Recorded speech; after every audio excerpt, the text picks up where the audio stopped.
জয় হিন্দ। দেখো, আজকের ক্লাসে আমরা আরআরবি গ্রুপ ডির জন্য ম্যাথের একটা প্র্যাকটিস সেট করবো। ঠিক আছে, তোমরা যারা যারা 2 তারিখ থেকে 10 তারিখের মধ্যে পরীক্ষা দিবে তাদেরকে বলবো ক্লাসটা তুমি শুরু থেকে শেষ অবধি থাকো। ঠিক আছে, কেন কি এই ক্লাসটাতে আমরা যে যতগুলো শিফট তোমাদের আপাতত গ্রুপ ডির হয়েছে প্রত্যেকটা শিফট থেকে আমি কোশ্চেন, মানে যেগুলো ইম্পর্টেন্ট কোশ্চেন, যেগুলো পরীক্ষাতে আসার ম্যাক্সিমাম চান্স আছে, সেই কোশ্চেনগুলো করাবো। ঠিক আছে, প্লাস তোমরা যারা পরীক্ষাটা দিবে তারা একটা মানে আত্মবিশ্বাসীও হয়ে যাবে যে এমন ধরনের প্রশ্ন তোমাদের পরীক্ষাতে এসেছিল, প্লাস নেক্সট শিফটগুলোতেও এরকম ধরনের প্রশ্ন তোমাদের আসবে। তাই ভয়ের কিছু নাই, মাথা ঠান্ডা রেখে তোমরা অঙ্কগুলো করো। যেগুলো পারবা সেগুলো করে নাও, যেগুলো পারবা না সেগুলো শিখে নাও। ঠিক আছে, ক্লাসটা হয়ে যাওয়ার পর যদি তুমি 1% যদি তোমার উপকারে আসে বা তুমি যদি কিছু শিখতে পারো, তো কমেন্ট সেকশনে একটা জয় হিন্দ লিখে দিও। ঠিক আছে, তো চলো শুরু করা যাক। দেখো, আজকের প্রথম প্রশ্ন যেটা আমাদের আছে, বলছে প্রতিদিন 8 ঘন্টা করে কাজ করে 17 জন লোক 26 মিটার লম্বা একটি পরীক্ষা 18 দিনে খনন করতে পারে। 39 মিটার লম্বা এই পরীক্ষা 6 দিনে খনন করার জন্য কতজন লোককে কাজে নিয়োগ করতে হবে যদি প্রত্যেকে প্রতিদিন 9 ঘন্টা করে কাজ করে? দেখো, প্রথমে তুমি এটা দেখে কি বুঝতে পারছো অঙ্কটা থেকে? এটা টাইম অ্যান্ড ওয়ার্কের একটা অঙ্ক, আর এটা কোন ফর্মুলাতে হয়? এমডিএইচ ফর্মুলাতে হবে, তাই না? এমডিএইচ ফর্মুলা আমরা কি জানি? M1 D1 H1 বাই কি W1 সমান সমান M2 D2 H2 বাই কি W2। এবার দেখো, এম এখানে কাকে রিপ্রেজেন্ট করছে? মানুষকে, মানে লোক সংখ্যাকে। ডি কাকে রিপ্রেজেন্ট করে? দিন সংখ্যাকে। আর এইচ কাকে রিপ্রেজেন্ট করে? সময়কে। আর ডাব্লু কাকে রিপ্রেজেন্ট করে? ওয়ার্ককে, মানে টোটাল কাজকে। তো দেখো, এইভাবে আমরা যেরকম আছে সেরকম লিখে দিই। এবার প্রথমটা যদি ধরি, দেখো কি বলছে, 8 ঘন্টা করে কাজ করছে 17 জন লোক, 26 মিটার লম্বা খনন করছে 18 দিন। মানে কি, 17 জন লোক, এম এর মান পেয়ে গেলাম 17 ইন্টু দিন সংখ্যা কত হয়? দেখো, 18 দিনে কাজ করছে, প্রতিদিন 8 ঘন্টা করে কাজ করছে, টোটাল কত কাজ করছে? 26 মিটার লম্বা পরীক্ষা খনন করছে। সেকেন্ড ক্ষেত্রে কি হচ্ছে, টোটাল আমার 39 মিটার কাজ করতে হচ্ছে। আর কি বলছে, 6 দিনে কাজ করতে হচ্ছে, প্রত্যেকে 9 দিন করে কাজ, 9 ঘন্টা করে কাজ করছে। আরেকটা কি বলেছে, কতজন লোককে নিয়োগ করতে হবে? দেখো, প্রথমে কতজন লোক কাজ করছিল? আমার 17 জন। প্রথমে আমার 17 জন কাজ করছিল, এবার আমাকে কত নিয়োগ করতে হবে সেটা আমাকে বের করতে বলেছে। আমি তো জানি না কত নিয়োগ করতে হবে, তা আমি ধরলাম 17 জনের সাথে আরো x জনকে আমাকে নিয়োগ করতে হবে। ঠিক আছে, এটা আমি ধরে নিলাম। চলো এবার কাটাকাটি করো, তোমার অ্যান্সার বেরিয়ে যাবে। দেখো, সবার প্রথমে যদি কাটি, 13 দুগুণী 26, 3 তেরো 39, 3 বার এটা কেটে গেল 3 বার, 3 6 18 দিয়ে এই 18 কেটে গেল, 2 দিয়ে এটা কেটে গেল 4 বার, মানে এইদিকে থাকলো কত? 17 4 68, তাই তো? চলো এখানে লিখে দিচ্ছি 17 4 68।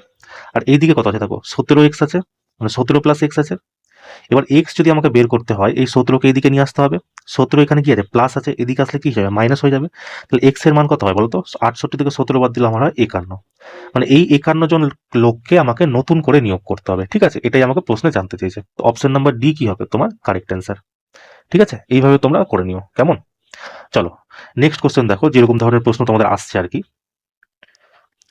বলছে একজন দোকানদার একটি বস্তু 740 টাকায় কেনে, 20% লাভ করার জন্য বস্তুটিকে কত দামে বিক্রি করতে হবে? দেখো, 20% লাভ মানে কি? ধরো 100 টাকায় আমি কিনছি, আর 20% লাভ করবো, মানে কত? 120 টাকায় আমাকে বিক্রি করতে হবে। আর এখানে দেখো কি বলছে, বস্তু, মানে একটি বস্তু 140 টাকায় কেনে, মানে 100 ইউনিটের মান আমাকে দিয়ে দিয়েছে 740, তাই না? 100 ইউনিটের মান আমাকে দিয়ে দিয়েছে 740। আমাকে জিজ্ঞাসা করছে বস্তুটি কত দামে বিক্রি করতে হবে, মানে 120 ইউনিটের মান আমাকে বের করতে হবে। 100 সমান সমান যদি 740 হয়, 1 সমান সমান কত? 740 বাই 100। আর 120-র মান কত হবে? তাহলে এটাকে সাথে 120 গুণ করে দিলে আমি অ্যান্সার পেয়ে যাবো, তাই না? এবার চলো কাটাকাটি করো। দেখো, এই শূন্য দিয়ে এই দুটো শূন্য কেটে গেল। আবার কি থাকে? 12 4 48-এর 8। দেখো, একটাই অপশন আছে যেটা লাস্ট ইউনিট ডিজিট 8 আছে, বাকি একটাতেও নেই, তাই না? তার মানে কি এটাই তোমার সঠিক অ্যান্সার হয়ে যাবে, তাই না? এইভাবে তোমরা অঙ্কগুলো করে নিও। ঠিক আছে, চলো নেক্সট কোশ্চেন দেখো। বলছে নিচে দেওয়া উপাত্তগুলোর মধ্যে মিডিয়ান নির্ণয় করো। দেখো, মিডিয়ান নির্ণয় করতে গেলে কি করতে হয়? সবার প্রথমে যে ডাটাটা আছে সেটাকে তুমি ছোট থেকে বড় হিসাবে লেখো। ঠিক আছে, প্রথমে আমরা লিখে নিই। সব থেকে ছোট ডাটা আমি দেখতে পাচ্ছি কত? 52। চলো 52। তারপরে আমি কি দেখতে পাচ্ছি? তারপরে দেখতে পাচ্ছি 68। তারপরে কত আছে? 88। তারপরে আছে তোমার 90। তারপরে আছে 110। তারপরে কত? 134। তারপরে 152। আর হচ্ছে 180। সবার প্রথম কাজ হবে আমাকে ডাটাগুলোকে ছোট থেকে বড় হিসাবে সাজিয়ে নেওয়া। এটা কখন? যখন তোমার মিডিয়ান বার করতে হবে।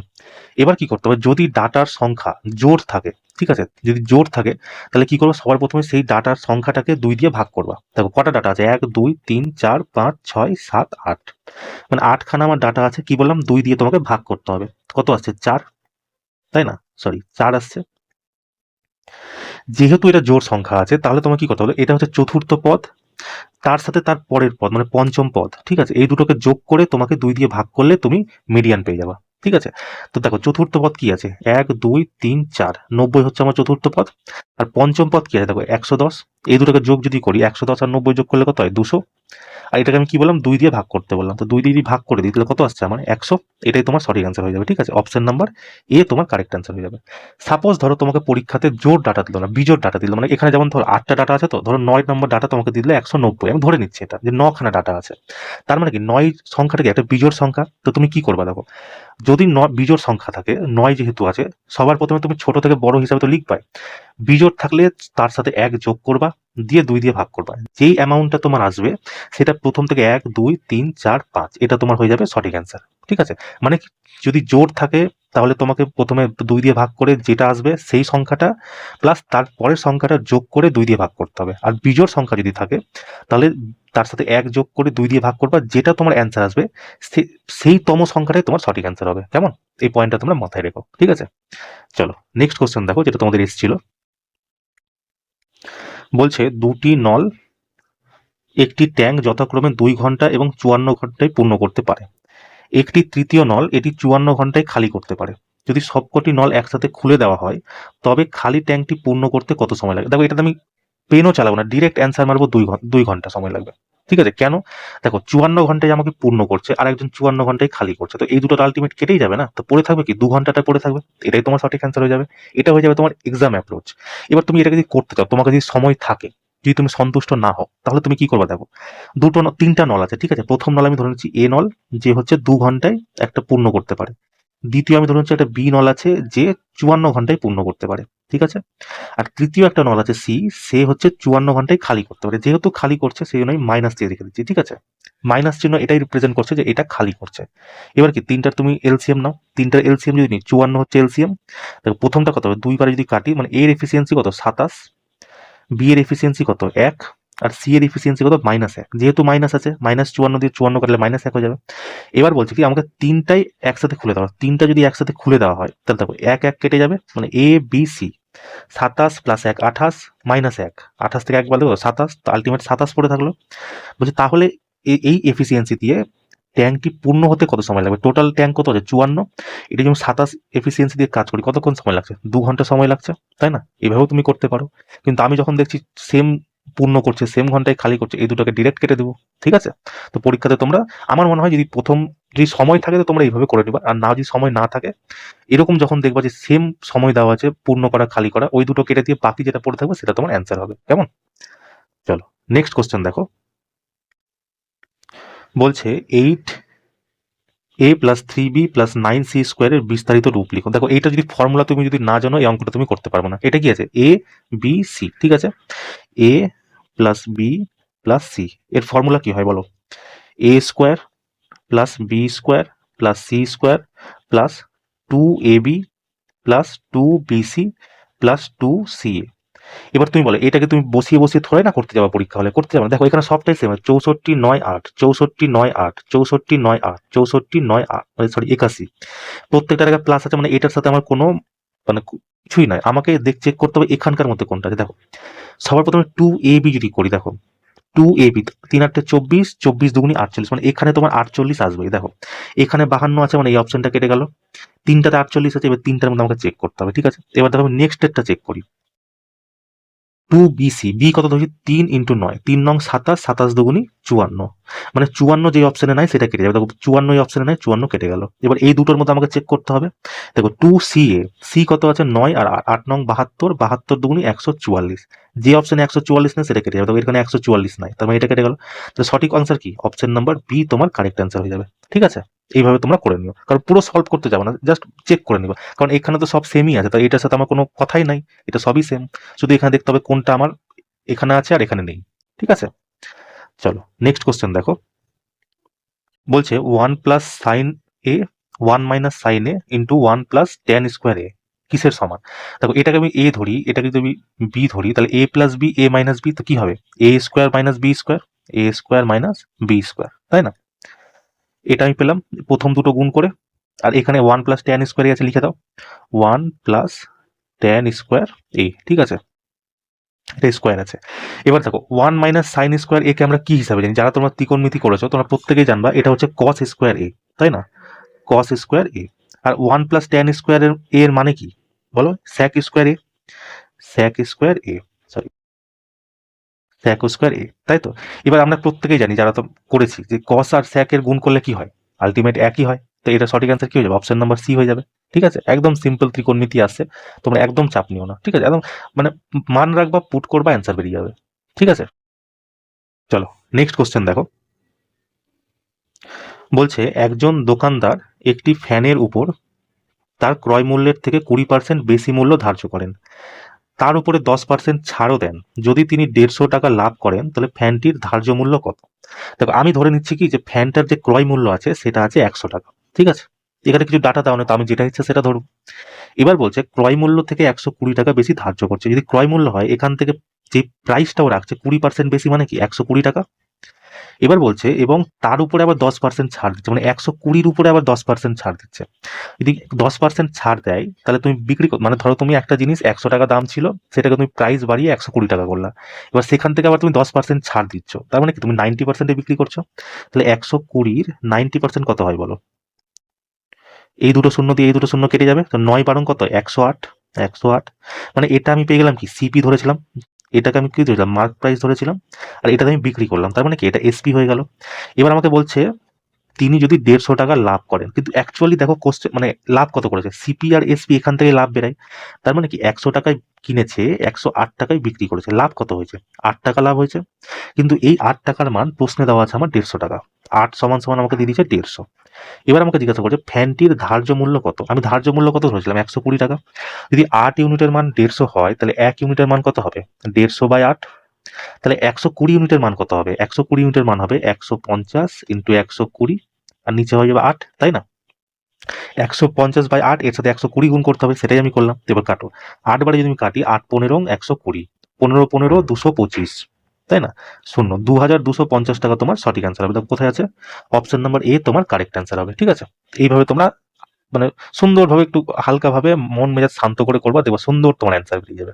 ঠিক আছে, চলো নেক্সট কোশ্চেন দেখো, যেটা তোমাদের মানে এসছিল আর কি, যে টাইপের প্রশ্নগুলো। বলছে 10 জন শিক্ষার্থীর প্রাপ্ত নম্বর নিচে দেওয়া হলো এত এত এত, বলছে এর মোট আমাকে বের করো। মোট কিভাবে বের কর? যে সংখ্যাটা সব থেকে বেশি রিপিট হয়েছে সেই সংখ্যাটাই হবে মোট। দেখো এখানে অপশন আমি সব খুঁজতে পারি, অপশনে 17 দেখো কতবার আছে? একবার। 17 একবার আছে মানে 17 হবে না। 12, 12 দেখো একবার আছে, আর আছে কি না? 12 হবে না। 18, 18 দেখো কতবার আছে? 18 তো নাই এখানে, তার মানে কি 18ই হবে না। 16 তোমার কারেক্ট অ্যান্সার। এমনি তো দেখো 16 কতবার আছে? দেখো একবার, দুবার, তিনবার। মোড হলো কি, যে সংখ্যাটা সব থেকে বেশি রিপিট হবে সেটাকে আমরা মোড বলি। ঠিক আছে, আমি লিখে দিচ্ছি, যে সংখ্যাটি যে সংখ্যাটি সব থেকে বেশি রিপিট হবে, সব থেকে বেশি রিপিট হবে, ঠিক আছে, সেটাকে আমরা কি বলবো? সেটাকে আমরা বলবো মোড। কেমন? এটা তোমরা মনে রেখো। চলো নেক্সট কোশ্চেন দেখো, যেটা তোমাদের এসছিল। বলছে যদি একটি চতুর্ভুজের 3টি কোণের পরিমাপ 70, 80, 95 হয় তবে চতুর্থ কোণটির পরিমাপ কত? দেখো চতুর্ভুজের প্রত্যেকটা কোণের মান কত হয়? 90 ডিগ্রি। তো 4টা কোণ থাকে, তো 4 90 কত? 360 ডিগ্রি। এখান থেকে যদি আমি এই 3টা বাদ দিয়ে দিই, দেখো 5 5 10, 10-এর শূন্য হাতে থাকলো 1, এখানে 7 আর 1 8, 8 8 16, 16 আর 9, 16 9 কত হয়? 25। ব্যাস বিয়োগ দিতে 360 থেকে যদি 250 বাদ দিই আমার 110 সঠিক অ্যান্সার হয়ে যাবে। ঠিক আছে, এটা সোজা অঙ্ক ছিল। চলো নেক্সট কোশ্চেন দেখো। বলছে কাপড়ের দুটি টুকরোর দৈর্ঘ্য 96 মিটার এবং 144 মিটার। কাপড়ের সর্বোচ্চ দৈর্ঘ্য কত যা দিয়ে কোনো অবশিষ্টাংশ ছাড়াই উভয় টুকরো সমানভাবে কাটা যেতে পারে? দেখো সর্বোচ্চ বলে দিয়েছে, তার মানে কি এটা এইচসিএফ হবে। ঠিক আছে, গসাগু। আর যদি সর্বনিম্ন বলতো তাহলে কি হতো? এলসিএম। ঠিক আছে, এবার 96 আর হচ্ছে 144-এর তোমার এলসিএম বার করতে হবে, এইচসিএফ বার করতে হবে। তা আমি দেখছি কত, 16 বারে যদি করিস 6 16 96, আর হচ্ছে কত 16 9 144, আবার 3 দিয়ে কাটো, 3 বারে 3 দুগুণী 6, 3 3 9, 3 16 কত 48, 48 তোমার কারেক্ট অ্যান্সার। ঠিক আছে, মানে নর্মাল তোমাকে গসাগু করতে বলেছিল। চলো নেক্সট কোশ্চেন দেখো। বলছে একটি ওয়াশিং মেশিন একটি ওয়াশিং মেশিন একটি টিভির দামের চেয়ে 75% কম। যদি ওয়াশিং মেশিনের দাম 77% বৃদ্ধি পায় এবং টিভির দাম 27% হ্রাস হয়, তাহলে 8টি ওয়াশিং মেশিন এবং 2টি টিভির মোট দামে কত শতাংশ পরিবর্তন হবে? ঠিক আছে, দেখো কি বলেছে। সবার প্রথমে তো 75%কে তুমি ফ্র্যাকশনে করো। 75%কে আমি ফ্র্যাকশন করি, পার্সেন্টেজ সরানোর জন্য কি হবে, নিচে একটা 100 আসবে, উপরে হয়ে গেল 25/3, নিচে হয়ে গেল 4। মানে 4 হচ্ছে তোমার অ্যাকচুয়াল আর 3 কম হচ্ছে। দেখো প্রশ্নই বলেছে যে ওয়াশিং মেশিনের দাম টিভির দামের থেকে 75% কম। টিভি যদি 4 টাকা হয় আর যদি 3 কম হয়, তাহলে ওয়াশিং মেশিন কত হবে? 1 টাকা। তা আমি লিখে দিলাম, তো এখানে ওয়াশিং মেশিন আর এখানে আমি লিখে দিলাম টিভি। ওয়াশিং মেশিনের দাম হচ্ছে আমার 1 টাকা, টিভির দাম হচ্ছে আমার 4 টাকা। ঠিক আছে, এবার বলছে ওয়াশিং মেশিনে বৃদ্ধি পাচ্ছে, টিভিতে কম পড়ছে। তো 8টা ওয়াশিং মেশিন এবং 2টি টিভির দামে কত? দেখো একটা ওয়াশিং মেশিনের দাম 1 টাকা, তাহলে 8টা ওয়াশিং মেশিনের দাম কত হবে? ইন্টু 8 করে দিই, কত হচ্ছে? 8 টাকা। আর বলছে কি, দুটো টিভির দাম, একটা টিভির দাম যদি 4 টাকা হয়, তাহলে দুটো টিভির দাম কত হবে? 8 টাকা। তাহলে আমার টোটাল খরচ কত পড়ছে? 8 টাকা প্লাস 8 টাকা সমান সমান 16 টাকা আমার টোটাল খরচ পড়ছে। ঠিক আছে, কখন? যখন 8টা ওয়াশিং মেশিন আর দুটো টিভি কিনছি। কিন্তু কি বলছে যে ওয়াশিং মেশিনের দামে 77% বৃদ্ধি হলো।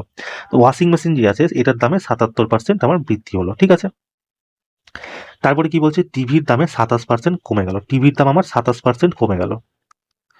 তো বলছে শেষে কি বলো, কত শতাংশ দামে কত শতাংশ পরিবর্তন? যখন 8 টাকা 8 টাকা 16 টাকা ছিল টোটাল, এবার টিভির দামে বাড়লো, টিভির দাম কমলো, ওয়াশিং মেশিনের দাম বাড়লো। তার মানে কি এই টোটাল যে প্রাইস আছে এর মধ্যেও কিছু ফ্ল্যাকচুয়েট করবে। এই ফ্ল্যাকচুয়েট তো আমি জানি না কত, তার আমি ধরে নিলাম এক্স টাকা ফ্ল্যাকচুয়েট করবে। ঠিক আছে, চলো এবার এটাকে তুমি সলভ করো। দেখো 7 8 56 6 হাতে থাকলো 5, 7 8 56, 56 আর 6 61, 616। দেখো প্লাস আছে, 7 8 56 6 হাতে থাকলো 5, 8 2 16, 16 5 21। যেহেতু মাইনাস আছে তো এটা মাইনাস হয়ে যাবে। তো এখানে যদি মাইনাস থাকে তো আলটিমেট এই জায়গাটায় কি হবে? প্লাস মাইনাস আলটিমেট মাইনাসই না হয়ে যাবে, এটা আলটিমেট মাইনাস হয়ে যাবে। সমান সমান কত? 16x। ঠিক আছে, এবার দেখো যদি 616 থেকে তুমি 216 বাদ দাও তাহলে কত আসছে তোমার? 400। 400-র মান আমাকে দিয়ে দিচ্ছে 16x, তাই না? 16x, তাহলে এক্স এর মান কত? 16 দিয়ে যদি কাটি, 16 দুগুনি 32, 8 0 5 16 80। তো এক্স এর মান আমি পেয়ে গেলাম 25। আর এটাই আমাকে জিজ্ঞেস করেছে যে আমি মানে যে এই যে এক্সটা আমি ধরছি এটা কি কত ফ্ল্যাকচুয়েট হচ্ছে, তাহলে ফ্ল্যাকচুয়েট কত হচ্ছে? 25 হচ্ছে। এবার দেখো এটা যেহেতু মানে বৃদ্ধি পাচ্ছে না হ্রাস পাচ্ছে, এটা তুমি কি করে বুঝবা? যদি -25 আসতো তাহলে আমি হ্রাস পেতাম, কিন্তু এখানে তো পজিটিভ আছে না, তার মানে কি 25% বৃদ্ধি পাচ্ছে। ঠিক আছে, তোমরা এইভাবেই অঙ্কগুলো করে নেবে। আর এই টাইপের অঙ্ক প্রতিদিন তোমার পরীক্ষাতে এসছে। যারা যারা তোমরা পরীক্ষা দিয়ে নিয়েছে তাদেরকে তোমরা জিজ্ঞেস করে দেবো এই অঙ্কটা কতবার পরীক্ষাতে এসছে। মানে মানে প্রতিদিনই ধরো একটা করে শিফটে প্রত্যেকটা শিফটে আসছিল, তাই না? চলো নেক্সট কোশ্চেন দেখো। বলছে কোমল বার্ষিক 20% চক্রবৃদ্ধি সুদের হারে 5,000 টাকা বিনিয়োগ করে, এক সেকেন্ড, বিনিয়োগ করেন। যদি এন বছর পর তিনি সুদে আসলে 8,640 টাকা পান, তবে এন এর মান কত? দেখো 20% মানে কি হয়? 20% মানে হচ্ছে 1/5। এবার 1/5 কি করে পেলাম? আমি তো তোমাকে আগের কোশ্চেনেই বললাম যে 75%কে যখন ফ্র্যাকশনে ভাঙলাম, তাই না? মানে কি বলছে যে 5 টাকা হচ্ছে তার অ্যাকচুয়াল প্রাইস আর 1 টাকা হচ্ছে তার চক্রবৃদ্ধি সুদ। তাহলে অ্যামাউন্ট কত হবে? অ্যামাউন্ট সমান সমান আমরা কি জানি? প্রিন্সিপাল প্লাস সিআই, তাই না?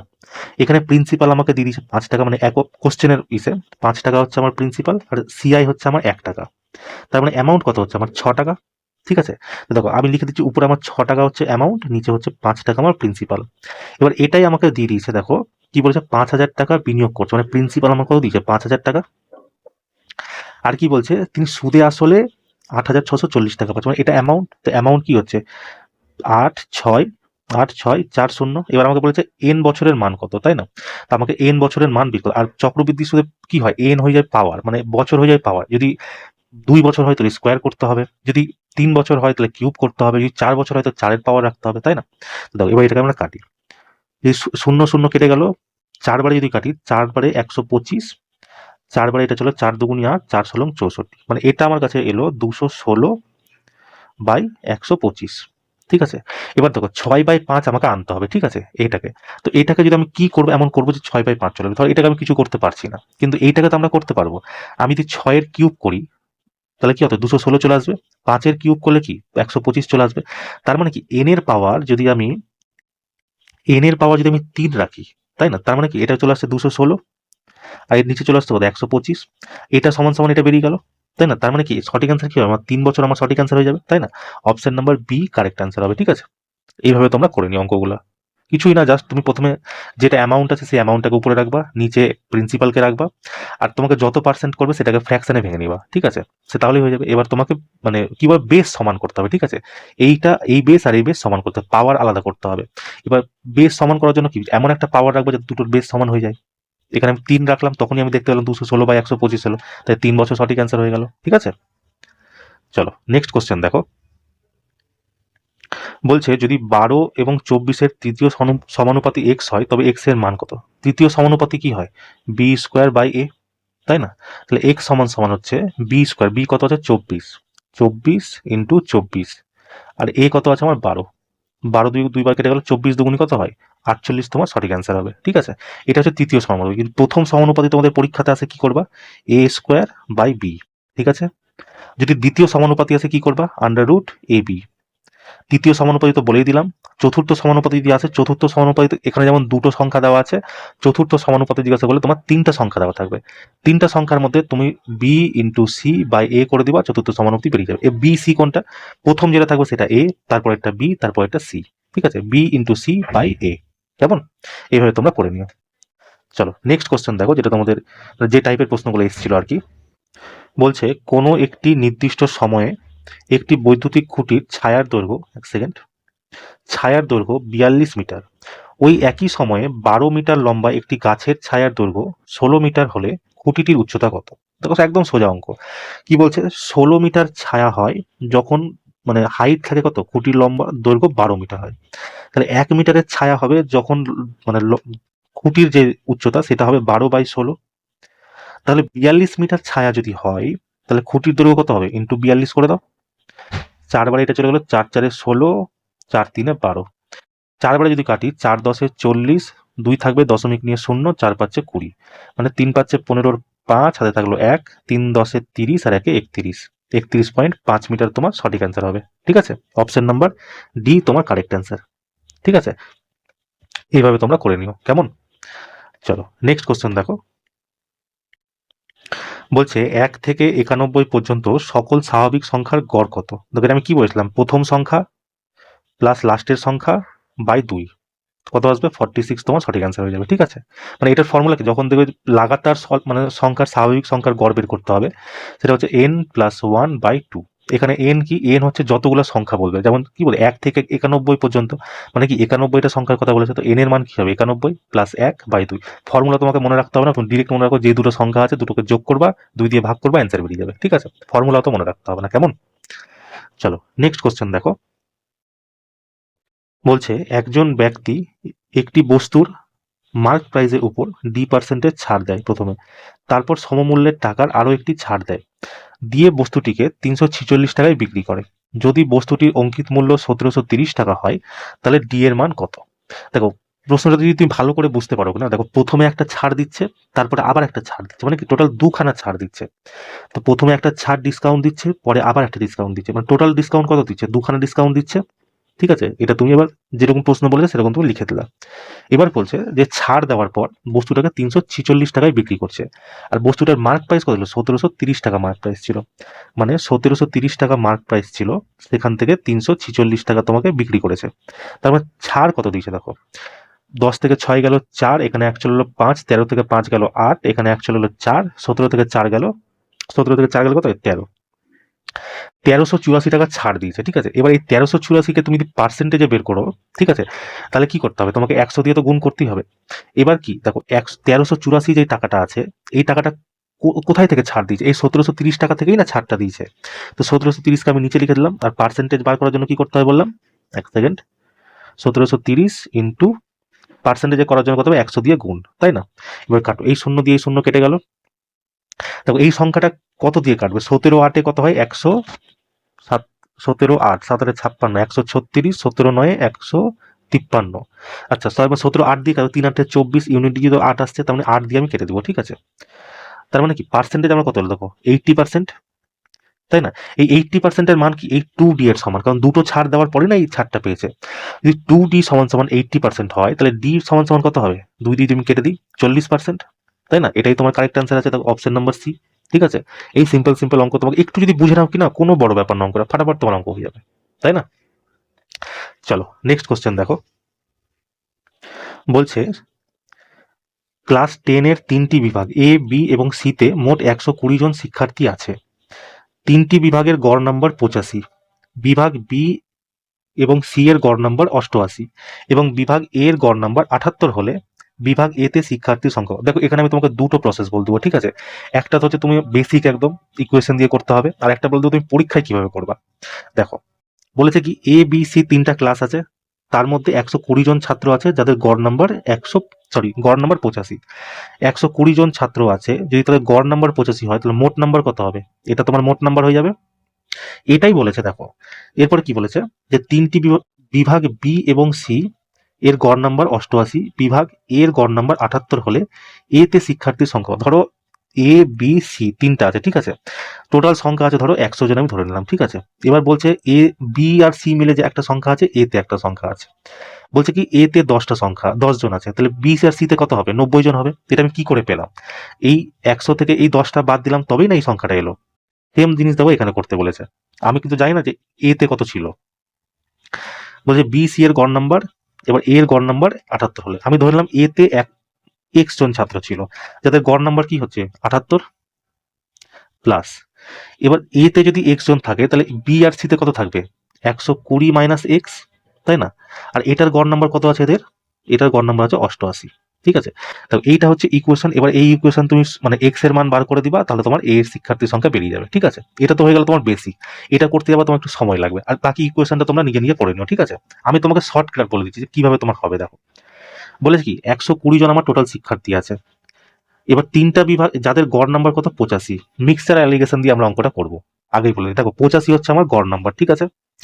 বলছে বি এবং সি তে গড় নাম্বার 88, আমি এখানে ধরলাম বি প্লাস সি, এর গড় নাম্বার আমাকে দিয়ে দিয়েছে কত 88, আর এ এর গড় নাম্বার এটা আমাকে দিয়ে দিয়েছে 78, ঠিক আছে? এবার মানে কোন কি বলে কোনাকুনি বিয়োগ করো, যদি 85 থেকে 78 যায় তাহলে কত হচ্ছে 7, 88 থেকে যে 85 বাদ দিয়ে কত হবে 3, মানে বি আর সি তে রেশিও 7 ইউনিট ছাত্র আছে, আর এ তে কত আছে 3 ইউনিট আছে, কিন্তু টোটাল ইউনিট কত আছে 7 3 10 ইউনিট। এই 10 ইউনিটের মান আমাকে দিয়ে দিয়েছে 120, ঠিক আছে? তাহলে 1 ইউনিটের মান কত 12। এবার আমাকে জিজ্ঞাসা করেছে কি বিভাগ এ তে শিক্ষার্থীর সংখ্যা, বিভাগ এ তে কত ইউনিট ছিল? 3 ইউনিট ছিল, তো 12-র সাথে যদি আমি 3 গুণ করে দিই তাহলে কত আসছে আমার 36 জন। এটাই তোমার সঠিক অ্যান্সার হবে, ঠিক আছে? Option number A. তোমরা পরীক্ষাতে এইভাবেই করবা, কারণ ওই আগের যেটা ইকুয়েশনটা বললাম সেটা তো দেখতেই পেলে কত লম্বা চওড়া প্রসেস হবে, তারপর তুমি গুণ করবা, তোমার একটা টাইম টেকিং ব্যাপার আছে, তাই না? এবার পরীক্ষাতে তুমি টাইম কেন দিবা? তার থেকে বলে এই জিনিসগুলো তুমি বাড়িতেই প্র্যাকটিস করে নাও, ওখানে গিয়ে খাটাখাটা অ্যান্সার মারবা, তাই না? চলো নেক্সট কোশ্চেন দেখো। বলছে একটি শঙ্কু আকৃতির তাঁবুতে 30 জন লোক থাকতে পারে। প্রত্যেক লোকের জন্য মেঝেতে 5 মিটার স্কোয়ার জায়গা আছে এবং শ্বাস নেওয়ার জন্য 120 মিটার কিউব বাতাসের প্রয়োজন। তাঁবুটির উচ্চতা কত? দেখো এটা একটা নতুন টাইপের প্রশ্ন তোমাদের পরীক্ষাতে এসেছিল। অ্যাকচুয়ালি নতুন টাইপের নাম, এই কোশ্চেনটা আগেও তোমার অনেকবার পরীক্ষাতে চলে এসেছে। আরআরবি জুনিয়র ইঞ্জিনিয়ার যে পরীক্ষাটা হয়েছিল সেখানেও এই প্রশ্নটা এসেছে, আরপিএফ এসআই সেখানেও এসেছে, ঠিক আছে? মানে যেগুলো 2024-এ পরীক্ষা হয়েছে। তো দেখো কি বলেছে, একটা শঙ্কু আকৃতির তাঁবু আছে, তো আমি একটা শঙ্কু এঁকে দিলাম প্রথমে। শঙ্কু তো দেখতে এরকমই হয় না? দেখো বলছে কি যে 30 জন লোক এই শঙ্কুটাতে থাকতে পারে। এবার শঙ্কুটাতে লোক থাকবে কোথায়? সবাই নিচেই না থাকবে, এমন তো না যে উপরে উঠে কেউ বসে থাকবে, নিচেই থাকবে। এবার বলছে যে প্রত্যেকের জন্য 5 মিটার স্কোয়ার জায়গা আছে। যদি প্রত্যেকের মানে কি একজনের যদি 5 মিটার স্কোয়ার জায়গা থাকে তাহলে 30 জনের কত থাকবে? 30 ইন্টু 5, তাই না? আর এটা কি হয়ে যাবে? এটা হচ্ছে এরিয়া হয়ে যাবে আমার। আর ক্ষেত্রফলের ফর্মুলা কি হয়?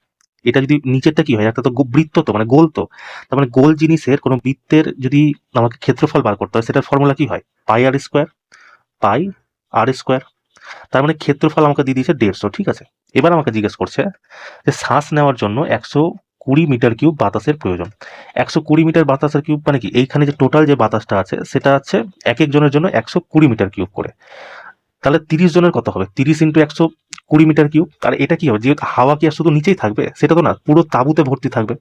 পুরো তাঁবুতে যদি হাওয়া ভর্তি থাকে তাহলে সেই মানে মানে কি বলবো, সেই হাওয়াটাকে আমরা কি ধরে নেবো? আয়তন ধরে নিব। আর শঙ্কুর আয়তন কি হয়? 1/3 পাই আর স্কোয়ার এইচ। এই আয়তনটাই আমাকে দিয়ে দিয়েছে দেখো 120 মিটার কিউব, ঠিক আছে? কিন্তু এটা কি, এটা একজনের শ্বাস মানে শ্বাস নেওয়ার জন্য বাতাস। তা 30 জনের কত হবে? ইন্টু 30 করে দাও, ব্যাস। আর কিছু নাই অঙ্কতে, এবার যেরকম আছে সেরকম করে দাও। দেখো 1/3 আমি 1/3 লিখে দিলাম, ইন্টু পাই আর স্কোয়ারের মান দেখো আমাকে এখানে পাই আর স্কোয়ারের মান দিয়েছে 150, ঠিক আছে? আমি এখানে 150 লিখে দিলাম। আমাকে হাইট বার করতে হবে, তো এইচ। সমান সমান 120 ইন্টু 30, তাই না? এবার চলো কাটাকাটি করো। দেখো 3 বারে যদি কাটি, 3 বারে এটা কত হচ্ছে 50, তাই না? এই শূন্য দিয়ে এই শূন্য কেটে গেল, 5 বারে এটা কেটে গেল 6 বারে, তাহলে হাইট আমি কত পেয়ে গেলাম 72 মিটার, তাই না? এটাই আমার সঠিক অ্যান্সার হয়ে যাবে, অপশন নাম্বার এ। ঠিক আছে, এরকম সোজা ধরনের অঙ্ক থাকে, জাস্ট একটু ল্যাঙ্গুয়েজ এমন ভাবে দিচ্ছে যাতে তুমি ঘাবড়ে যাও পরীক্ষাতে, তাই না? তাই ঘাবড়ানোর কিছু নেই, একদম ঠান্ডা মাথায় পরীক্ষা দিবা। আর এই অঙ্কটা না 3-4 বার প্র্যাকটিস করে দিও, ঠিক আছে? তোমাদের নেক্সট শিফটেও আসার এটা মানে ম্যাক্সিমাম চান্স আছে, শুধু ছেড়ে আসবে না, কারণ তুমি ছেড়ে আসবা কেউ না কেউ করেই দিবে, তাই না? চলো নেক্সট কোশ্চেন দেখো। বলছে 5, 8, K, 7, 6, 4 একটি সংখ্যা 11 দ্বারা বিভাজ্য। 11 দ্বারা বিভাজ্য তার নিয়ম কি? দেখো 5 আছে, 8 আছে, K আছে, 7 আছে, 6 আছে, 4 আছে। এটা যদি আমি 11 দিয়ে মানে ভাগ দিই, তাহলে 11 দিয়ে ভাগ দেওয়ার নিয়ম কি বলে? যে অল্টারনেট সংখ্যার যোগফল 5 প্লাস কে প্লাস 6 মানে 11 প্লাস কে, তারপরে উপরে 8, 7, 15, 15, 4, 19 মাইনাস 19। মানে কি হয় যে তুমি অল্টারনেট সংখ্যার যোগফলের বিয়োগফল যদি 11-র মাল্টিপল হয় তাহলে সেটা 11 দিয়ে ভাগ যাবে, বা যদি অল্টারনেট সংখ্যার যোগফলের বিয়োগফল যদি 0 হয় তাহলে সেটা 11 দিয়ে ভাগ যাবে। এবার দেখো এই সংখ্যাটাকে যদি আমি 11 দিয়ে ভাগ দিতে চাই, মানে 11 দিয়ে ধরো ভাগ দিতে চাই, তাহলে কি হয়, আমাকে এখানে 11-র মাল্টিপল আনতে হবে, নাই 0 আনতে হবে। কিন্তু দেখো 11-র মাল্টিপল আনা এখানে টাফ, তাই না? এখানে কে এর মান আমাকে ম্যাক্সিমাম নিতে হবে, তার থেকে আমি 0 করে দিই। তার মানে কে এর মান যদি আমি 8 নিই, তাহলে 11 আর 8 কত হয় 19, 19 থেকে 19 বাদ দিলে কত হয় 0। তার মানে কি আর কে এর মান 8 রাখলে পুরো সংখ্যাটা 11 দিয়ে ভাগ যাবে। তো কে এর মান আমাকে পেয়ে গেলাম হচ্ছে 8, বুঝতে পারলে তো? এবার দেখো আমাকে জানতে চাইছে কে স্কোয়ার মাইনাস 3K, কে এর মান হচ্ছে 8, 8 এর স্কোয়ার কত হবে 64 মাইনাস 3K, 3 8 24, 64 থেকে 24 বাদলে কত হবে 40। এটাই তোমার correct answer, option number C তোমার কারেক্ট হয়ে যাবে। ঠিক আছে, এইভাবে তোমরা করে নিবা, কেমন? চলো নেক্সট কোশ্চেন দেখো। বলছে রাধিকা তার কার দিয়ে 230 কিলোমিটার দূরত্ব 46 কিলোমিটার প্রতি ঘন্টা বেগে যায় এবং 400 কিলোমিটার দূরত্ব 100 কিলোমিটার প্রতি ঘন্টা বেগে অতিক্রম করে। রাধিকার গড় গতিবেগ কত? তো গড় গতিবেগ বের করার ফর্মুলা কি হয়? টোটাল ডিস্টেন্স আপন টোটাল টাইম, তাই তো? এবার দেখো টাইম বের করার জন্য কি করতে হয়, দেখো ডিস্টেন্স সমান সমান কি হয় স্পিড ইন্টু টাইম, তাই না? এবার যদি আমরা টাইম বার করতে হয়, টাইম বার করার জন্য আমার কি করতে হবে, ডিস্টেন্সকে স্পিড দিয়ে ভাগ করতে হবে, তাই না? এবার দেখো টোটাল ডিস্টেন্স আমার কত দিচ্ছে 230 কিলোমিটার আর 400 কিলোমিটার মানে 630 কিলোমিটার আমার টোটাল ডিস্টেন্স, তাই তো? এবার আমাকে টোটাল টাইম বার করতে হবে, টাইম বার করার জন্য কি বললাম, ডিস্টেন্সকে স্পিড দিয়ে ভাগ করতে হবে। তো প্রথমে দেখো 230 কিলোমিটার যাচ্ছে 46 কিলোমিটার প্রতি ঘন্টায়, যদি 46 দিয়ে 230-কে ভাগ দিই তাহলে কত আসবে 5, তাহলে আমি 5 লিখে দিলাম, প্লাস প্লাস কেন করলাম, কারণ টোটাল টাইম আমাকে বার করতে হবে, তাই না? এবার দেখো 400 কিলোমিটার দূরত্ব আছে, 100 কিলোমিটার প্রতি ঘন্টা বেগে যাচ্ছে, 400 কিলোমিটার দূরত্ব, স্পিড হচ্ছে 100 কিলোমিটার, তো টাইম কত হবে 4 ঘন্টা। ব্যাস অঙ্ক তোমার হয়ে গেল, 630 বাই 6, 5, 4, 9 কত হবে 7 নং 63, 70 কিলোমিটার প্রতি ঘন্টা তার হচ্ছে average speed. Option number A তোমার কারেক্ট অ্যান্সার। ঠিক আছে, এইভাবে তোমরা অঙ্কগুলো করে নিও, কেমন? চলো নেক্সট কোশ্চেন দেখো। বলছে একটি বর্গাকার ভূখণ্ডের ক্ষেত্রফল 289 মিটার স্কোয়ার, ভূখণ্ডটির প্রতিটি বাহুর দৈর্ঘ্য কত? দেখো বর্গাকার ভূখণ্ডের ক্ষেত্রফল কি হয় এ স্কোয়ার, তাই না? এখানে এ কি, এ হচ্ছে এখানে তোমার বাহু, তাই তো? দেখো এ স্কোয়ারের মান আমাকে দিয়ে দিয়েছে কত 289, রাইট? তা এ বার করার জন্য কি করতে হবে, মানে স্কোয়ার সরানোর জন্য কি করতে হবে, এখানে আন্ডার রুট করে দিতে হবে। তার এ এর মান কত হয়ে যাচ্ছে 17, কারণ 17-রই স্কোয়ার হয় 289, আর আমাকে বাহুর দৈর্ঘ্য বের করতে বলেছে, এ আমি ধরেছি কি বাহু, তার মানে প্রত্যেকটা বাহুর দৈর্ঘ্য কত 17 মিটার। অপশন নাম্বার সি তোমার কারেক্ট অ্যান্সার হয়ে যাবে। ঠিক আছে, এইভাবে তোমরা অঙ্কগুলো করে নিবা। চলো নেক্সট কোশ্চেন দেখো। বলছে একটি সংখ্যায় 50% বৃদ্ধি করলে 2820 পাওয়া যায়, সংখ্যাটি আসলে কত? দেখো 50% যদি আমি বৃদ্ধি করি, 50%কে তুমি ফ্র্যাকশনে করো, 50% সরানোর জন্য 100, যদি কাটি উপরে হচ্ছে 1 নিচে হচ্ছে 2, 2 হচ্ছে অ্যাকচুয়াল সংখ্যা, 1 হচ্ছে বৃদ্ধি পাচ্ছে, তার মানে যে বৃদ্ধি পেয়ে কত হচ্ছে 3 হয়ে যাচ্ছে, আর অ্যাকচুয়াল সংখ্যা কত হচ্ছে 2। এবার প্রশ্ন আমাকে জিজ্ঞাসা করছে একটি সংখ্যাকে 50% বৃদ্ধি করলে 2820 টাকা পাওয়া যায়, মানে এই 2820-র মান কত দিয়ে 3 ইউনিটের মান আমাকে দিয়ে দিয়েছে 2820। তাহলে আমাকে বলছে আসল সংখ্যা কত, আসল সংখ্যা কত আছে 2, মানে 2 ইউনিটের মান আমাকে বার করতে হবে। 3 দিয়ে কাটো, 3 নং 27, 3 4 12, 3 0 0, 2 দিয়ে যদি গুণ করি 2 0 0, 4 দুগুণি 8, 9 দুগুণি 18, 1880। অপশন নম্বর এ তোমার কারেক্ট অ্যান্সার আছে। ঠিক আছে, চলো নেক্সট কোশ্চেন দেখো। বলছে একটি সমদ্বিবাহু ত্রিভুজের দুটি সমান বাহুর প্রতিটির দৈর্ঘ্য 100 মিটার এবং এর ভূমির দৈর্ঘ্য 56 সেন্টিমিটার। ত্রিভুজটির ক্ষেত্রফল আমাকে বের করতে বলেছে। দেখো সমদ্বিবাহু ত্রিভুজের কি হয়, সমদ্বিবাহু ত্রিভুজের দুটি বাহুর মান এক সমান হয় আর একটা অসমান হয়। তা আমি ধরে নিলাম এই দুটো বাহুর এক সমান, যেটা তোমাকে প্রশ্ন বলে দিচ্ছে দুটি সমান বাহু কত 100, মানে এই বাহুটা আমাকে দিয়ে দিচ্ছে 100। আর বলছে ভূমির দৈর্ঘ্য 56, মানে এইটা আমাকে দিয়ে দিচ্ছে 56 টোটালটা, তাই না? এটা আমাকে দিয়ে দিচ্ছে 56।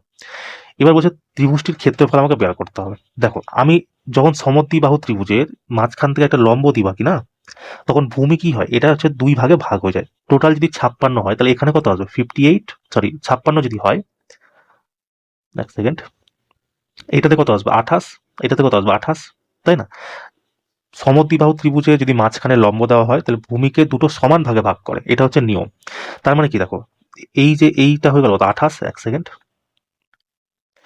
এখান থেকে এইটা কত হলো 28, এইটা আমি পেয়ে গেছি কত 100, আর এই লম্ব আমাকে বার করতে হবে। তুমি ভালো করে যদি দেখো এই জিনিসটা কি, দেখো একটা সমকোণ ত্রিভুজ চলে আসছে।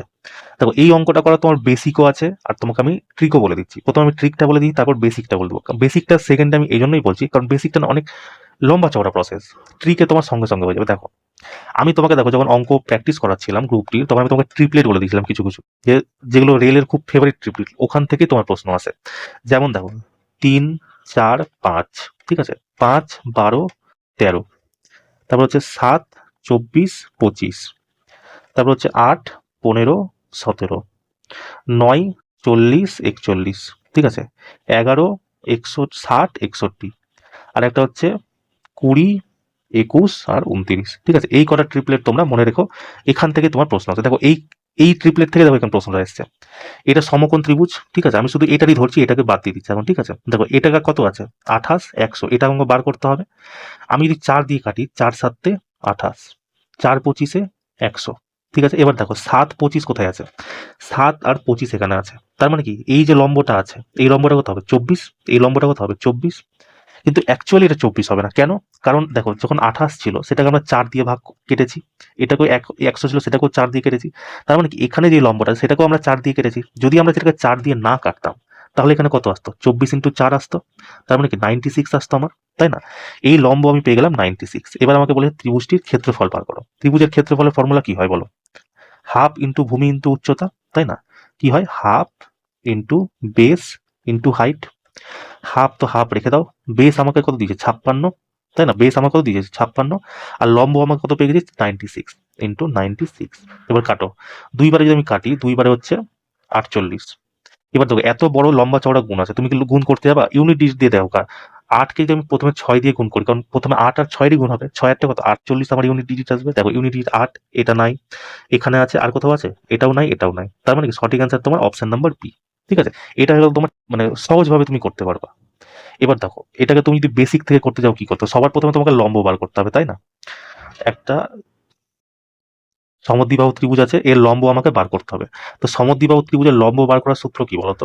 আন্ডার রুট যে সমান বাহু আছে সেটার দৈর্ঘ্য, সমান বাহুকে আমি ধরে নিচ্ছি এক্স, ঠিক আছে, এক্স এর স্কোয়ার, আর যেটা ভূমি আছে সেটাকে আমি ওয়াই ধরে নিচ্ছি, ঠিক আছে, প্লাস ওয়াই বাই 2 তার স্কোয়ার। এবার তো এক্স এর স্কোয়ার কত আছে 100, এখানে 100 রাখতে হবে, তার স্কোয়ার করতে হবে, প্লাস ওয়াই কত আছে 56, সেটাকে 2 দিয়ে ভাগ করে সেটার স্কোয়ার করতে হবে, তারপর আন্ডার রুট আসবে, তারপর এটা সলিউশন করে যেই তোমার আসবে লম্ব কত এসেছিল 96, মানে 96ই আসবে। এবার তুমি half into base into height রেখে দাও, তোমার অ্যান্সারে বেরিয়ে যাবে। কিন্তু এই যে এই জিনিসটা ফর্মুলা তোমাকে মনে রাখার কোনো দরকারই নাই যখন তোমার শর্টকাটে হয়ে যাচ্ছে, বা তোমার যদি মনে হয় তুমি ফর্মুলা দিয়ে করবে, এইভাবেও তুমি করতে পারো, ঠিক আছে, যেভাবে তোমার সুবিধা হয় সেভাবে করবা। আমার মনে হয় যেটা ট্রিপলেট ছিল সেই ট্রিপলেটটা দিয়ে করলে তোমার বেশি তাড়াতাড়ি অঙ্ক হয়ে যাবে, ঠিক আছে। আর যদি তোমার কাছে অ্যাভেলেবেল সময় থাকে তাহলে তুমি করতে পারো, ফর্মুলাটা মনে রেখে দাও। এটা হয়ে যাবে কি সমান বাহুর স্কোয়ার প্লাস ভূমি বাই 2 তার স্কোয়ার। আমি তোমার ফর্মুলা লিখে দিচ্ছি, দেখো লম্ব সমান সমান, এক সেকেন্ড, লম্ব সমান সমান আন্ডার রুট সমান বাহু, ঠিক আছে, তার স্কোয়ার প্লাস ভূমি বাই 2 তার স্কোয়ার, ঠিক আছে। এটা হচ্ছে লম্ব বের করার ফর্মুলা সমদ্বিবাহু ত্রিভুজের, কেমন? চলো নেক্সট কোশ্চেন দেখো। বলছে অক্ষত তার যাত্রা 20 ঘন্টায় শেষ করে, সে যাত্রাপথের অর্ধেক দূরত্ব 57 কিলোমিটার প্রতি ঘন্টা এবং বাকি অর্ধেক দূরত্ব 95 কিলোমিটার প্রতি ঘন্টা বেগে অতিক্রম করে। যাত্রাপথের মোট দূরত্ব কত? দেখো যখন এটা টাইম অ্যান্ড ডিস্টেন্সের অঙ্ক, এটা তোমরা বুঝতে পারছো তাই না? তোমাকে যাত্রাপথকে 2 ভাগে ভাগ করে দিয়েছে আর তোমাকে মোট দূরত্ব বার করতে বলেছে। তো যখন টোটাল টাইম দেওয়া থাকবে আর যাত্রাপথকে 2 ভাগে ভাগ করা থাকবে আর দূরত্ব বার করতে হবে, একটা ফর্মুলা তোমরা মনে রাখবা যে দূরত্ব সমান সমান গড় গতি ইনটু সময়, গড় গতি ইনটু সময়। ঠিক আছে, দেখো দূরত্ব আমাকে বার করতে হচ্ছে, গড় গতি কি হবে দেখো, একটা তো হয় টোটাল ডিস্টেন্স আপন টোটাল টাইম, এখানে তো না ডিস্টেন্স দেওয়া আছে না টাইম দেওয়া আছে, তাই না? শুধু আমাকে স্পিড দেওয়া আছে। তার মানে কি গড় গতির আমাকে অন্য ফর্মুলা ইউজ করতে হবে। তো গড় গতির আরেকটা ফর্মুলা কি হয়, 2 ইন্টু গতির গুণ, 2 ইন্টু গতির গুণ বাই গতির যোগ ইন্টু কি হবে সময়। দেখো 2 ইন্টু গতির গুণ 57 ইন্টু 95, 57 ইন্টু তো 95 বাই গতির যোগ 7 5 12 2 হাতে থাকলো 1, এখানে চলে এলো 10, 10 আর 5 15, 152 ইন্টু হচ্ছে আমাকে টাইম দিয়ে দিয়েছে, দেখো সময় আমাকে দিয়ে টোটাল 20 ঘন্টা। ঠিক আছে, চলো এবার এটাকে কাটাকাটি করো। এক সেকেন্ড, 2 দিয়ে যদি আমি কাটি 7 দুগুণি 14, 6 দুগুণি 12, 19 দিয়ে যদি কাটি 19 4 76, 19 5 95, 4 দিয়ে যদি কাটি 4 5 20, মানে 25 25 ইন্টু 57, তাই তো? এবার 25 25 ইন্টু 57 কি হবে, 25 কে যদি 57 দিয়ে গুণ করি, 57 ইন্টু 25, 25 সাথে 175 5 হাতে থাকলো 17, 25 5 125, 25 125 আর 17 কত হয় 142, 1 4 2 5, অপশন নাম্বার এ তোমার কারেক্ট অ্যান্সার হবে। ঠিক আছে, তো এই ফর্মুলাটা তোমরা মনে রাখবা। কখন এই ফর্মুলাটা কাজে আসবে, যখন তোমার টোটাল টাইম দেওয়া থাকবে, দূরত্বকে অর্ধেক অর্ধেক ভাগ করা থাকবে, আর টোটাল আমাকে যাত্রাপথের টোটাল ডিস্টেন্স আমাকে বার করতে হবে। ঠিক আছে, নাহলে তুমি যদি বেসিক থেকেও করতে চাও সেটাও করতে পারো, সেটা তাহলে লম্বা প্রসেস হয়ে যাবে। কিন্তু পরীক্ষাতে তুমি লম্বা প্রসেসে না গিয়ে এইভাবে করবা। আর এগুলো কিভাবে করবা, একটু বাড়িতে 3 4 বার প্র্যাকটিস করে নিবা, তাহলেই তোমার হয়ে যাবে। ঠিক আছে, চলো আজকে আমাদের লাস্ট কোশ্চেন দেখো, যেটা আছে বলছে 12ই ফেব্রুয়ারি 2024 থেকে 13ই এপ্রিল 2024 পর্যন্ত সময়ের জন্য বার্ষিক 5.25% সুদের হারে 4,000 টাকার উপর সরল সুদ কত হবে। ঠিক আছে, নিকটতম পূর্ণ সংখ্যা আমাকে চেয়েছে। দেখো আমি তোমাকে বলেছিলাম যখন তোমার এরকম দিন সংখ্যা দেওয়া থাকবে 12ই ফেব্রুয়ারি থেকে 13ই এপ্রিল বা এই ধরনের যখন অঙ্ক থাকবে, তখন কি করবা, যদি লিপ ইয়ার থাকে, ঠিক আছে, তাহলে তোমাকে আমি বলেছিলাম যে দিন সংখ্যাটা আসবে সেটা তোমার 61-র মাল্টিপল হবে। আর যদি লিপ ইয়ার না থাকে তাহলে সেটা হবে 73-এর মাল্টিপল। ঠিক আছে, এটা হচ্ছে তোমার ইউনিভার্সাল ট্রুথ, তোমাকে এইভাবেই করতে হবে। এবার তুমি এটাকে তুমি দেখে কিভাবে বুঝতে পারবে যে 12 থেকে 13ই এপ্রিল একটা কম সংখ্যা আছে, তার মানে কি এটা প্রথম 61 তোমার আসবে। যদি এর থেকে একটু বেশি হতো তাহলে তুমি কি দেখতে যে 61-র মাল্টিপল, মানে 61-র দ্বিগুণ, 3 গুণ, 4 গুণ, 5 গুণ। ঠিক আছে, যেহেতু ফেব্রুয়ারি থেকে মার্চ এপ্রিল কম সংখ্যা আছে, তাই আমি ধরে নিচ্ছি 61 দিনই হবে। তবুও যে তোমার সন্তুষ্ট না হয় আমি তোমাকে বলে দিচ্ছি, দেখো 12ই ফেব্রুয়ারি থেকে 29শে ফেব্রুয়ারি কতদিন হয়, 17 দিন। তারপরে ফেব্রুয়ারি পর মার্চ কতদিন হয়, 31 দিনের মার্চ, তার এপ্রিলের 13 তারিখ অব্দি। 13 আর 17 কত হয় 30, 30 আর 31 কত হয় দেখো 61 চলে এলো, তাই না? তার মানে আমাকে সময় পেয়ে গেলাম আমি 61 দিন। যেহেতু 61 দিন আছে আর আমাকে যেহেতু কোনো বার্ষিক আমাকে দিয়েছে, তার মানে কি এই দিনটাকেও আমাকে হচ্ছে বছরে পরিণত করতে হবে। আর এই দিনটাকে বছরেতে পরিণত করার জন্য কি করতে হবে, 365 দিয়ে ভাগ করতে হবে। কিন্তু যেহেতু এখানে লিপ ইয়ার আছে, তো লিপ ইয়ারে আমাদের দিন সংখ্যা কত হয়, 366 দিন হয়। তাহলে কি আমরা এটাকে 366 দিয়ে ভাগ করব। এবার তো 61 দিয়ে যদি আমি কাটি তাহলে 1/6, তাই না? তার মানে আমার টাইম কত পেয়ে গেলাম আমি, 1/6। ঠিক আছে, এটা আমি কেটে দিচ্ছি। এবার দেখো এবার আমি কি কি পেলাম, দেখো পি আমাকে পেয়ে গেছি 4,000 টাকা, তাই না? পি আমাকে দিয়ে 4,000 টাকা প্রিন্সিপাল। রেট আমাকে দিয়ে দিয়েছে 5.25%, 5.25%। আর টাইম আমাকে দিয়ে দিয়েছে 1/6। ঠিক আছে, এসআই আমাকে বার করতে হবে। তাহলে আর অঙ্কটাতে কিছু থাকলো কি, দেখো এসআই সমান সমান কি হয়, এসআই সমান সমান P R by 100 into T. P আমাকে দিয়েছে কত 4,000, আবার আমাকে দিয়ে দিয়েছে কত 5.25/100 ইন্টু টাইম আমাকে কত দিয়ে দিয়েছে 1/6, তাই তো? এই দশমিক উঠিয়ে আমি নিচে দুটো শূন্য নিলাম, এই দুটো শূন্য দিয়ে এই দুটো শূন্য কেটে গেল, এই একটা শূন্য দিয়ে এই একটা শূন্য কেটে গেল। ঠিক আছে, 5 বারে এরকম কাটি, 5 দুগুণি 10, এটা কত আছে 5 একে 5, 5 5 25, 105। এক সেকেন্ড, এটা কত আসছে 105। এবার দেখো 2 দিয়ে আমি কাটি, 2 বারে এটা 2 কেটে গেল, 2 দুগুণি 4, 6 দিয়ে যদি কাটি যাবে কি, 2 বারে এটা কেটে গেল 3 বার, 3 বার এটা কেটে গেল 35 বার। তাহলে সরল সুদ কত পাবো আমি? 35 টাকা আমি সরল সুদ পাবো। ঠিক আছে, সিম্পল একদম ছিল, জাস্ট এটাকে তোমাকে টাইমটা বের করাই তোমার এখানে খেলা, বাকি একদম সিম্পল অঙ্ক। ঠিক আছে, চলো লাস্ট অঙ্ক দেখো। দেখো এটা হচ্ছে আমাদের লাস্ট অঙ্ক। ঠিক আছে, কিন্তু এই অঙ্কটা আমি নিজে করবো না, এই অঙ্কটা তোমাকে হোমওয়ার্ক দিলাম। ঠিক আছে, এটা সেই এমডিএইচ ফর্মুলাতেই হবে। দেখো 50 জন পুরুষ 12 দিনে শেষ করতে পারে, তাহলে 50 দিনে শেষ করতে হলে কতজন পুরুষের প্রয়োজন হবে, সেম এমডিএইচ ফর্মুলাতে হয়ে যাবে। তো এটার অ্যান্সার তুমি আমাকে কমেন্ট সেকশনে জানিও। ঠিক আছে, বাকি ক্লাসটা কেমন লাগলো তোমরা আমাকে অবশ্যই বলিও। তো চলো দেখা হচ্ছে নেক্সট ক্লাসে। জয় হিন্দ।